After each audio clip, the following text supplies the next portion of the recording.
لو بتحبوا اللازانيا وبتحبوا النجريسكو فغالبا هتحبوا دي لازانيا بس بالفراخ والسبانخ وميكس جبنة رهيب، فتعتبر متكاملة فيها كارب وبروتين وفايبر. السبانخ عادة مش بلاقيها فريش، فجبت المجمدة دي وسبتها تفك على ما عملت بقية الحاجة. أول حاجة هي الفراخ، استخدمت نص كيلو صدور فراخ، وعارف اني ممكن اقطعها كيوبز واسويها كده اسهل، بس عشان تتحمر احسن قطعت كل صدر نصين بالعرض كده، ورشيت عليهم شوية زيت زيتون وتبلتهم بمعلقة صغيرة ملح ونص معلقة صغيرة فلفل اسود وبودرة بصل وبودرة توم وبابريكا، وقسمت مقادير التوابل اللي قلتها دي على الوشين، غطيت بيها الفراخ كويس بعدين سويتها في طاسة على نار بين المتوسطة والعالية. سخنت زيت زيتون وحطيت فيه شرايح الفراخ دي من غير ما اسحمها. ومهم قوي هنا انكم ما تسووش الفراخ زيادة عن اللزوم، لانها لسه هتستوي تاني في الفرن، فمش عايزينها تنشف قوي، يعني حوالي دقيقتين على كل وش كفاية. وممكن اصلا تشيلوها من الطاسة قبل ما تستوي بالكامل بحتة صغيرة، مش نص سوا، لا يعني عند 90% من السوا.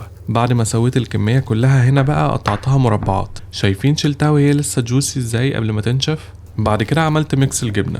المفروض استخدم ريكوتا، بس انا عادة ببدلها بكريم تشيز. دول حوالي ربع كيلو، عليهم برضو حوالي ربع كيلو موتزاريلا وحبة جبنة بارميجان لو عندكم، والملح اللي في البارميجان كفاية. هرست عليهم 5 فصوص توم، وزودت بس نص معلقة صغيرة فلفل اسود واوريجانو او زعتر وريحان، وكمان حطيت ربع كوباية لبن اللي هو الحليب اللي مش من مصر عشان تقلبهم يبقى اسهل. وقلبت، بس اكتشفت اني كنت ناسي حاجة مهمة تفك من اول الفيديو، وهي السبانخ. انا مش من محبي السبانخ قوي بصراحة، ساعات بعملها من غيرها، بس لما بحطها عشان تبقى وجبة مغذية ومتكاملة. بحط حوالي 200 جرام على الكمية دي، ممكن تحطوا اكتر لو بتحبوها، بس برضو لازم تعصروها كويس جدا من المية بتاعتها. قلبت الميكس ده كويس وكده ما بقاش فاضل غير البشاميل. ده عملته زي اي بشاميل، 7 معالق كبار زبدة عليهم 6 معالق كبار دقيق، ودوبتهم في بعض وقلبتهم دقيقتين كده قبل ما احط عليهم لتر ونص لبن اللي هو الحليب، شوية شوية وانا بقلب.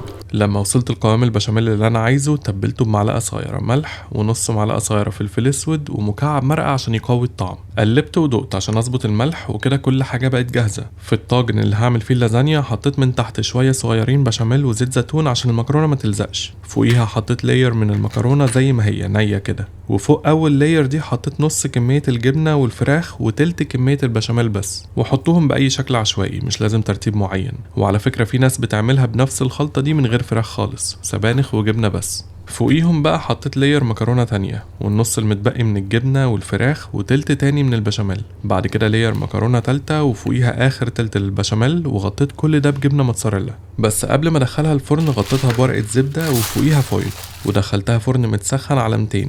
الفويل ده هيخلي المكرونة النية دي تستوي من غير ما الوش يتحمر. بعد من ساعة لربع ساعة غالبا بتبقى استوت. شلت الفويل وورقة الزبدة وشغلت الشواية من فوق عشان الوش يتحمر، وطلعتها من الفرن لما بقى ده شكلها. طعمها تحفة ومتكاملة ولذيذة جدا. قولولي هتحبوها كده اكتر ولا باللحمة؟ وطبعا شكرا جدا عشان بتتفرجوا للآخر.